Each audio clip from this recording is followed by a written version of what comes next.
Oletko kuullut jalkaterapeutin ammatista aikaisemmin? Jalkaterapiatutkinto ei ole kovin tunnettu ja se ei ole kovin paljon esillä mediassa.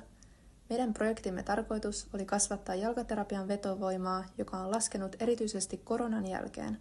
Hakijamäärä on laskenut ja tunnettavuus on huonontunut.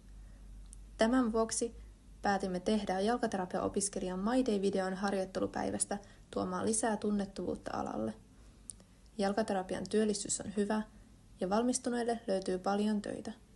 Videolla esittelemme koulun tiloja ja jalkaterapiaklinikan tiloja sekä välineitä. Videolla näkyy, mitä kaikkia jalkaterapiaopiskelija voi harjoittelupäivänä tehdä. Videossa esiintyy myös yksi aito asiakastilanne.